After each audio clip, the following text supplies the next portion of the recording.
Sean McVay, man. Give me the headlines presented by Hyundai. He's just, I could listen to him talk and just kind of laugh even when he's not trying to be funny for days. He can't take a breath. It's amazing. Breath. The vein on his neck starts to pop because he's squeezing air. Yeah. Like, no trying oxygen. to squeeze these last few words out before I have to take a breath again. And then he's like, you like that one, right? He's amazing. It's awesome. And he's always on it. And he couldn't be a nicer human being. Another guy like we've talked about before, Josh Allen, Mahomes, whoever. It's when you meet him, it's pretty impossible not to root for the human. Feels authentic. It's authentic. It is. And he's, as I always say, he epitomizes the psycho in a good way that we talk about with a lot of good coaches in the NFL. The Rams beat the Lions 41-34. Chris, what is the headline for this wild game? Playoff berth, okay? And it's a little bit of a double entendre? What the hell do you call that, right? Entendre. Something like that? Yeah. Okay, I think I said that right. Yeah. Well, one, they did go to the playoffs. They did go to the playoffs, so that happened. And Mr. Psycho there had to rush to the hospital because his wife was giving birth to the second baby today. So it was a double whammy, 2 births on one Sunday afternoon. Way to go, Sean McVay. Only you could pull that off right there. That is unbelievable. Per Jay Glazer, this is from Blaine Gersick. Rams Sean McVay will be on his way to the hospital after beating the Lions as he and his wife Veronica are expecting their second child. So the playoff berth is here in multiple ways, a double entendre. Okay, Veronica, this is what we're going to do now. You're going to push. You're going to push. But not until after the game, okay? The timing is impeccable. It really is. And it's not surprising from Sean McVay. The Rams, the first NFC team to clinch a playoff berth. They remain the number 1 seed. They control their path, not only through the division, but to that number 1 seed, and the most wins for them since the Super Bowl winning 2021 season. The Rams still continue to be the team that I think is the best team in the league as we sit here right now. I know they don't have the best record, but the way they win and the way they play, right, I don't see a lot of flaws with their team. Of course, their defense has not been totally sharp as of late, and I think they're another team that I think they could probably play a little bit more man-to-man. If there's a thing that scares me, like we talked about with Green Bay earlier in the show, I'd go, I wish they were a little bit better at man-to-man. Because as we talked about, right? What's that? Barely any yesterday. 11%. I think That's wildly They low. know they can't run with Jamison Williams and Amon-Ra St. Brown, right? Fair. That's fair. Yeah. But it's one of the flaws of their team, I think, a little bit, is that they play so much zone that we see some good quarterbacks and offenses they move the ball a little too easily in the pass game if the pass rush isn't getting home, okay? And that's the big thing. But I think the big thing more than anything is that it's just where do you start with the Rams offense, right? What's the weakness? Where do you shut them down? It's pick your poisonville with them. Oh, we're going to overplay the run. Well, have fun then dealing with Stafford and Puka and Devontae Adams. Have fun. And their tight ends that can all run the ball. Oh, we're going to stop the pass. Well, here comes 2 or 3 tight ends in the game, and they have an incredible creative running game with 2 really good backs, right? And they don't even need to be that creative. They're good enough up front sometimes where they're just like, we're coming straight ahead, and we're going to move you, period. So that's where they're incredible. They have an answer for everything on the offensive side of the ball. Took them a little while to get going and crack the code here with the Detroit Lions, right? I thought they would kind of hit the ground running in a different way.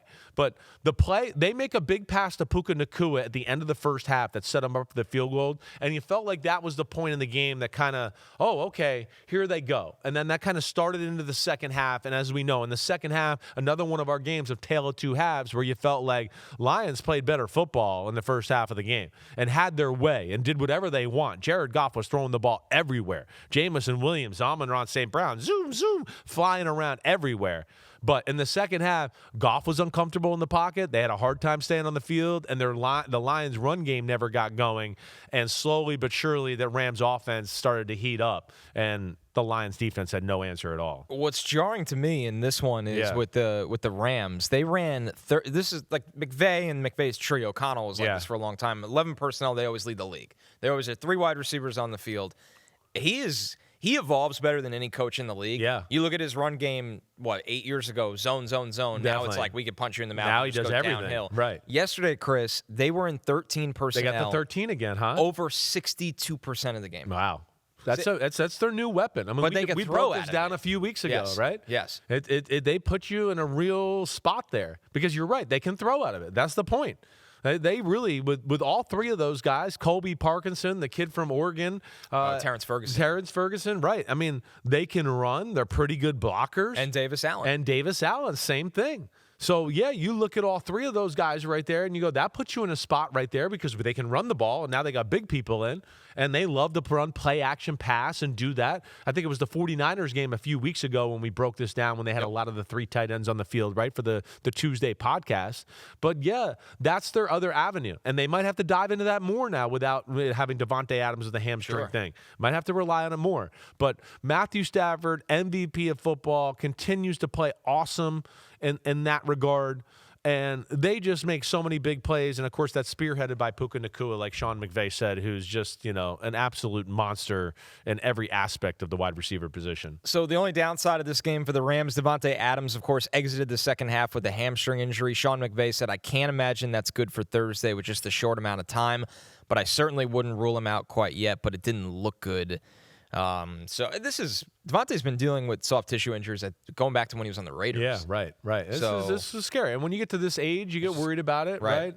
And of course, where it is on the hamstring and all that. It's McVay made a quote after the game where he's not ready to rule him out for Thursday yet. Yeah, he said he wouldn't. It just didn't look good. Yeah. So again, and Devontae might be a smart enough guy to know, like, oh, it grabbed a little bit. Let me just give up before I try to take one more stride and something bad happens.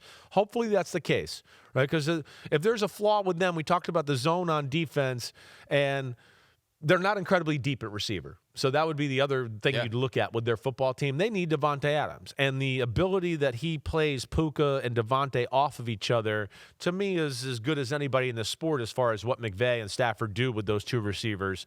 And that's what makes them so dangerous. But, I mean, come on, 519 yards. That Lions defense, once again. And what I'm interested in, maybe you could look this up as we go here. Did the Rams blitz more in the second half? Did the Rams play more aggressively in the second half? In the first half, it just felt like Jared Goff was in the pocket, and it was Jameson Williams and Amon-Ra St. Brown just running everywhere, running wild. I mean, this is a team that they had almost 275 yards at the half. And then after that, for the rest of the football game, they only got 120 yards. But to me, it felt like the run game never got going. And then on top of that, the second half, it felt like Jared Goff definitely was a little more uncomfortable in the pocket, right? Got moved off the spot like we've talked about a little bit there. And they couldn't quite find a rhythm for their offense to keep pace with the Rams and what they did. So the pass blitzing isn't wildly different from half to half. It was a little higher in the first half, but there's a difference in how they blitzed. Okay. The first half was what we talk about all the time, the simulated pressures. So it was one in, one out. So I don't count that as pressure. Exactly. Right? Yeah. So you're right. In the second half, what they did was they completely nuked the sim pressures. They just basically didn't do it anymore, and they started bringing more true 5- and 6-man pressures. That's what it felt like. You're absolutely right.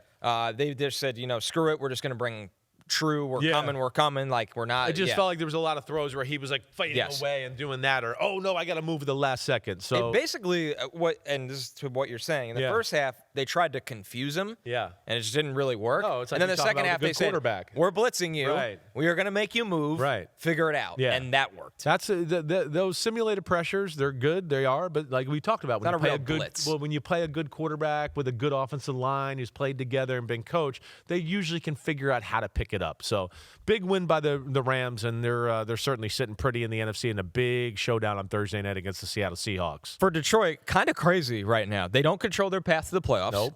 They have alternated wins and losses in their last 10 games. Isn't that crazy? That's one of the most insane stats of the week. They're 3-4 on the road this season. They're 5-2 at home. That's not really shocking. I feel like Detroit they have a real home field advantage. They like that environment. Right. Obviously, they play to their crowd and everything. So the NFC standings right now, which are just absolutely ridiculous. They can ping pong at any moment across this entire thing. Detroit and Dallas are on the outside looking in. The Panthers are on the outside looking in. We'll get to that game. But Chris, one loss at any moment, and this thing can entirely flip on its head. Totally. That's where you don't know where it goes here down the stretch. feel pretty good about San Francisco making the playoffs because they don't have a terribly tough schedule.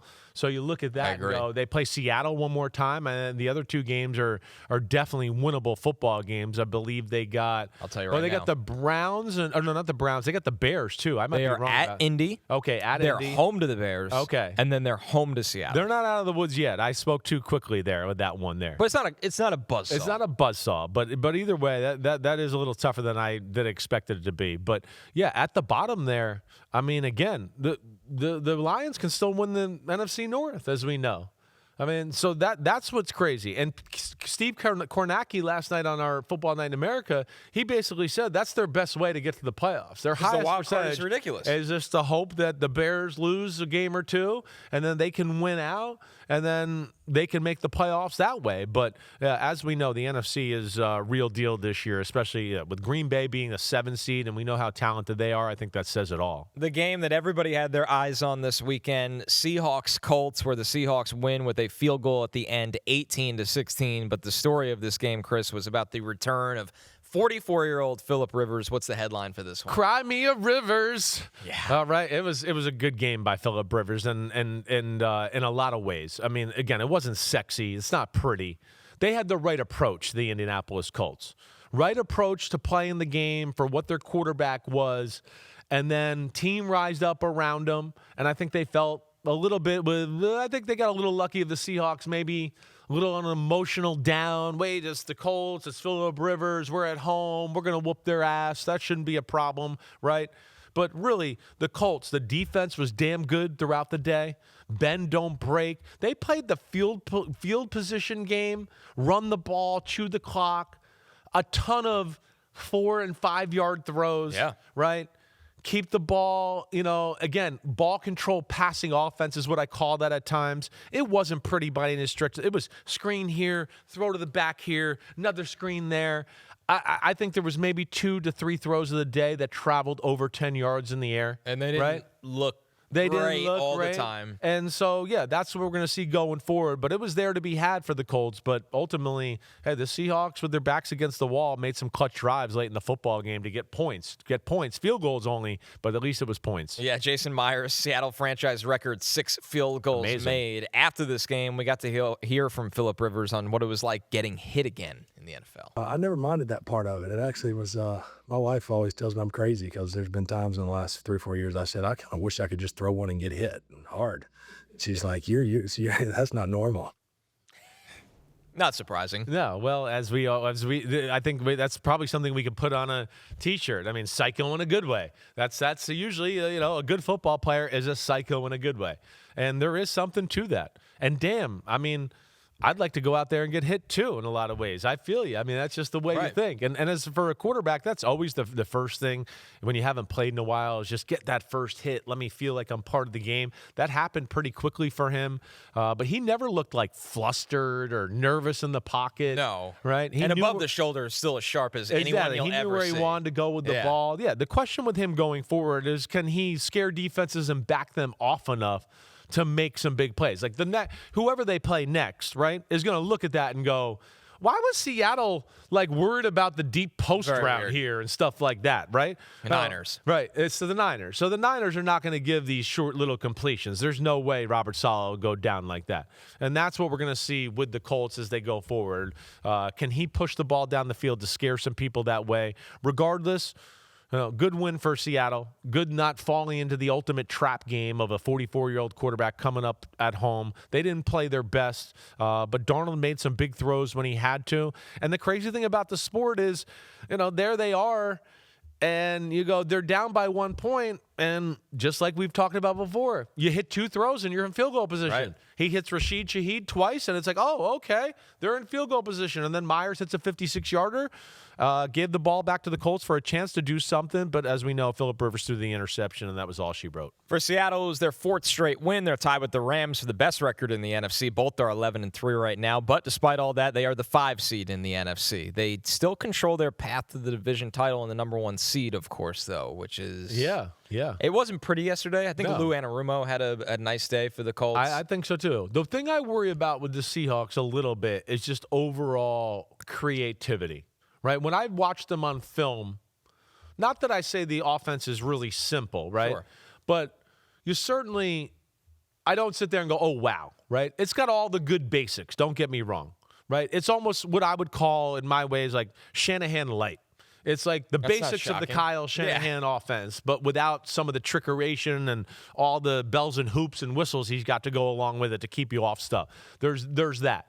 And as we discussed last week in the pod, I think they got to do a better job of playing Shaheed and JSN off of each other. Instead of, hey, JSN, you're over here, you're going to run the concept. And then, hey, if Rashid Shaheed's one-on-one, you could throw him the ball. No, I want to see some plays called for Rashid Shaheed. Yep. I want to see Rashid Shaheed lining up next to JSN and doing what the Rams do to people with Puka and Devontae and basically making you pick your poison with two great receivers lined up to each other, you running complementary routes. That's where I think they could go next level a little bit in their offense. Despite a great effort for the Colts, it was their 4th straight loss since they started the season 8-2. They do not control their path to the playoffs. They're in deep crap. They are. Our next one here, before we get to the headline for the Ravens beating the Bengals 24-0, let's hear from Ravens defensive end Draymond Jones. Maybe he's got a version of his own.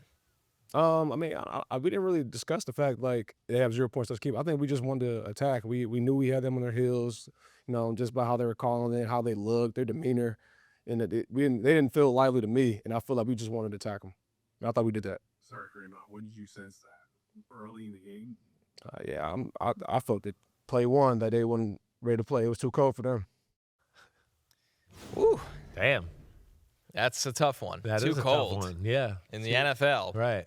And it's not like you're the Miami Dolphins. No, exactly right. I mean, you'd think they're living there, they would be used to it. Right. Right. You got a headline for this? Yeah, house cats, right? House cats, they want to go outside. They just want to stay home and they, Curl up. open up a can of wet food for me so I can eat and say that, right? They need some alley cat in them. That's what they need. Oh, boy. They need to be let outside every now and then. You can't declaw them, right? You got to let them out. I'm a cat guy. I've had them before. I let them outside all the time. I don't just keep them in the house. You can't do that Too to a cozy. cat. Yeah, you got to toughen them up a little It bit. hurts their survival instinct. It does. Now, I thought that was and I heard John Harbaugh say this after the game, but this was the best the Ravens looked. I mean, it felt like since Lamar Jackson's been back. Right. Lamar's stats aren't going to blow you out of the water, but if you watch the 8 completions in which he threw for 150 yards, which, is a lot of yards per completion, you'd go, oh, wow, those were impressive throws. The ball looked clean coming out of his hands. I mean, it was accurate with aggressive throws down the football field. They ran the ball well, and then their defense made plays. And I think you couple that with, I think Joe Burrow tried to do too much yesterday. Joe Burrow, I think he's feeling the pressure. He wants to win, whatever else. I know he made the comments after the game, no team in football would have won today with the way I played. Yeah, he made some uncharacteristic mistakes, whether being a little too cute on the interception, people around trying to loft the ball over the middle where it's like, man, that's going to have to be the most perfect throw ever to complete that, right? And again, he's got the talent to do that type of stuff, but there's that. Right, he threw in that interception in field goal range. The drive before that, he took a huge sack when they were in field goal range and lost like 15 or 20 yards and knocked them out of field goal range. So I think there was those plays. They had a 4th down later in the game where he threw the ball to Gesicki. I believe it was 17-0 at this point. It might have been 14-0. And they go for it on 4th and 4, 4th and 5-ish in field goal range. And he tries to make too much happen to Gesicki down the middle, and he's got the 2 under routes for the first down. Like, easy, catch the ball, run. They're going to get 10, 15 yards. But he had made up his mind there. And then, of course, we know he had the interception at the end where Van Noy pitched it back to Alohi Gilman. Ridiculous Right? play. That was a ridiculous, awesome play by the Ravens. Handing a baton flawlessly. But, man, the Bengals, I mean, kind of showing little signs of dysfunction here, and especially on the heels of what Joe Burrow has said in the media here as of late. And the Ravens played some damn good football yesterday. We haven't talked about this yet. Yeah. Maybe we have a longer combo on it tomorrow. But, I mean, you've been a quarterback in the NFL. What was your takeaway? Because everyone's trying to dissect this to he's not happy with the organization. He's not happy with himself. He's not – like, is there anything to dissect with this, or do you think it could be just everything? I think it's probably everything, but I think it's more about the organization himself and how that ties together. right? Like I've heard people like, oh gosh, he sounds like he's a guy like maybe he's gonna retire or something like that, right? Yeah. Like no way. Joe Burrow loves football. Yeah, no He's shot. obsessed with football. That's why he's probably depressed because he's like, wait, I'm a great, and I can't get to the damn playoffs. I can't even stay healthy because we can't protect and we never play good early in the year, so I get my ass beat all the time. And then the organization doesn't, produce for me and help me out that way. And gosh, if you just get me in a big game, am I not awesome every time I'm in a big game? You see me in the playoffs, I'm the guy that beat Mahomes. I had him on the ropes another time. Josh Allen can't beat me. I mean, all that. So he's looking at that, I think, overall, probably frustrated with his team, frustrated with the injuries, and understanding, I think, big picture a little bit like, damn, my legacy's really getting hurt by the situation I'm in right now. And I think he's probably frustrated by that and feels that he goes, is me and Jamar Chase and T. Higgins got to carry the team every week? Yeah, and that's just not possible. fair, right? It's not fair. And I think all of that's kind of coming to a head right now. I also think he's a guy, obviously very aware, very smart. Like, he probably knows that they have the smallest scouting staff in football. Definitely. And it's not close. It's not close. Definitely. They don't even actually have a employee with a real GM title. Duke Tobin, yes, theoretically is the GM. But, like, the fact that we have to remind everybody that he's not really the GM, but he is the GM. Yeah. The fact that there's never really a lot of urgency and turnover on the coaching staff, and a lot of it feels financially influenced. Right, exactly. You're saying it all right. Yeah, I think it was a direct shot to ownership. I'd be scared which if he's I done was the Bengals. before. Right. When the receivers weren't extended, he used his press conferences to kind of put the leverage. Like, he did. He started put in it the on Super Bowl last year. Remember when he went at Radio Row? He was like, "Well, the Eagles seem to have no problems paying for people." Right? That was the first time I was like, "Whoa, those are shots fired." But yeah, I'd be worried if I'm the Bengals in their organization right now. I'd be worried if I was ownership, and I would be worried if I was the head coach because, yes, the best player on the team doesn't seem happy with anything, and that's never good for the people in the higher-up positions. And Burrow has power, not only power because he's one of the best quarterbacks in football, but because he's an Ohio kid, he's really got the state behind him. He's got the fan base behind him, and Nobody they know will how blame him. good he is, and they've never had a quarterback like him. And he's in a very interesting position where he can really put a lot of pressure on this organization, unlike other teams. That's exactly right. Yeah. I think he's one of a handful of players in the league that could NBA-ify. Yeah, right. Right. Like, if he's like, I'm never playing for you again, you have to trade me. He's one of the guys that holds that. He doesn't want to do that. Yeah, right. And I don't think he's going to do that. But he can do that. But he can do that. I And you agree. can't say that about a lot of people in the NFL. No. It's just not set up to be that way, but he holds that power. He definitely does. That was Give Me the Headlines presented by Hyundai. We're taking one more break. When we're back, we're looking at the teams who took care of business in Week 15. Yo. Thanks for watching, homies. We are now in the NFL season here on Chris Simms Unbuttoned. Hit subscribe to get our weekly picks, game recaps, film deep dives, and much, much more. Thanks again for watching. Subscribe, rate, review. Peace out. You know where to find us.